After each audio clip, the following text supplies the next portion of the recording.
Hey everyone, it's Brandy and welcome back to my channel, Brandy Janae's Bookshelf. As you can tell from the title of this video, today I'm going to be going over my 12 must reads of the year.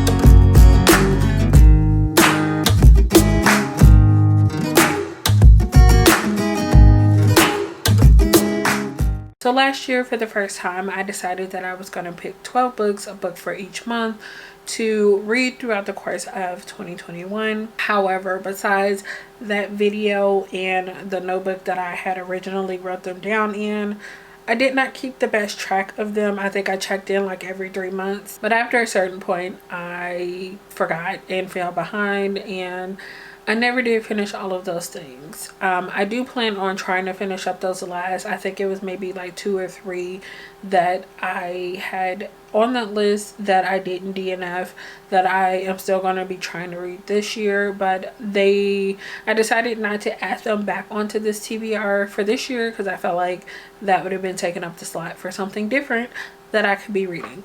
But anyway, I decided that I wanted to do this again because I really like the idea of having like a set book a month outside of like deck of TBR. And with this list, I will allow myself, if I'm feeling like I really want to read a book a certain month, then I will let myself choose instead of having to pick, because if you weren't paying attention or didn't notice in the thumbnail, I do actually have a jar this month or this year so that I can decide on which ones I'm going to be reading if I have like no specific like set idea of what I want to read for the month. So I do already have all of them in here. I have them all folded up. All of them are already released except for one. It was a pre-order. It was one of my most anticipated reads for this year, and I knew for sure that I was going to be reading it no matter what. So I have that in here. That will most likely be the book that I decide to read next month. So I do have a list. I will show the full list after I'm done, just so you guys can see. You probably don't care, but I'm going to go ahead and go through all of the books first. I think I'm going to actually start off with all of the ones that I don't currently have physical copies of. So the first one that I'm going to be mentioning, which was like the easy out, I guess, for myself, because I already knew that I was going to be reading this, and that is House of Sky and Breath. I think it's what it's called, by Sarah J Maas. This is book 2 in the Crescent City series. The next one that I have on this list is Practice Makes Perfect, Volume 1 by, I think it's Yu Maya. The next one that I have is another one that's on the shorter end.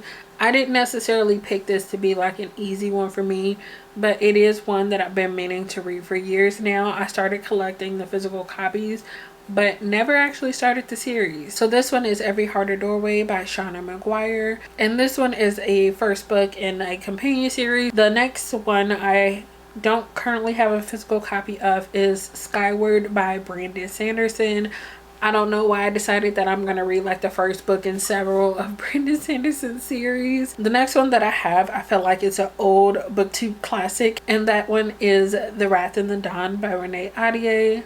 I know that this one is pretty short. It's just a duology. I have been really interested in reading this. And then the last one that I don't currently have a physical copy with me at the moment is actually coming tomorrow, from the date that I'm filming this.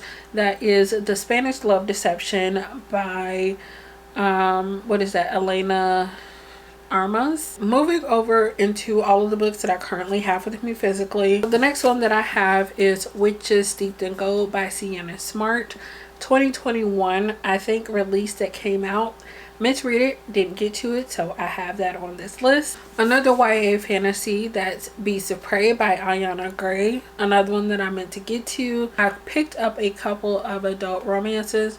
So I have The Love Con by Ceresia Glass, and this looks like it's a plus size Black woman romance.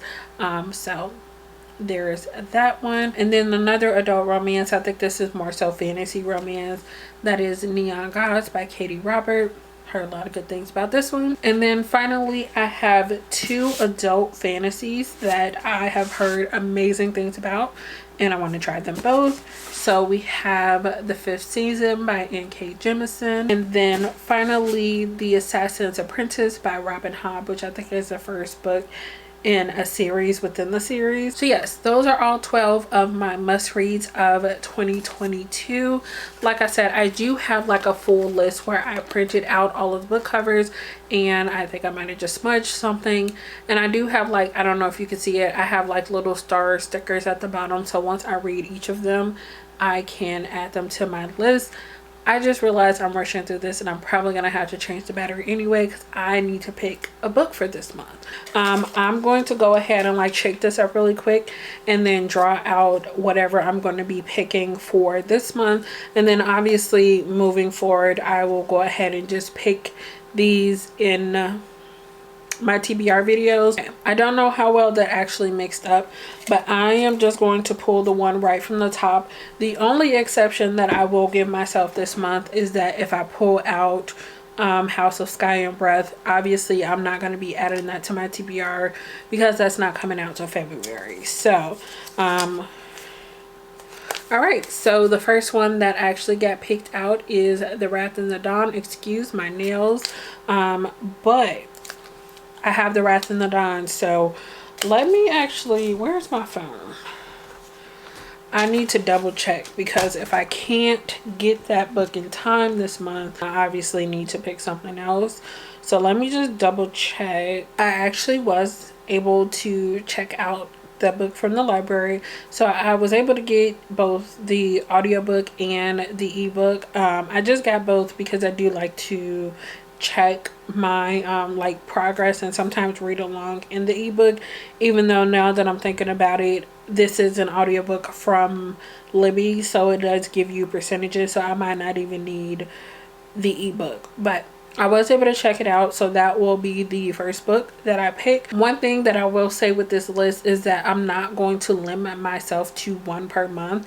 So if I read the one that I pick out and want to pick or read something else, or if I'm like, you know what, I'm not in the mood for this one, like during the month, I will allow myself to swap out. So I think that's everything that I wanted to talk about or show off in this video.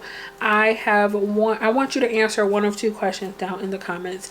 If you've read any of these, let me know if you have an idea of what I should start with, because I might be willing to switch priorities and like actually choose one of the books. I just want to make sure that I'm reading at least one of these every month so that I finish this list by the end of the year. If you don't have any opinions, or if you want to answer an additional question in the comments, let me know what are some books that you would put on a list for yourself for the year. Okay, yes, but that's really it this time. Make sure you give this video a thumbs up, as well as subscribing if you haven't already. Thank you guys so much for watching. I will see you guys again in the next one. Bye.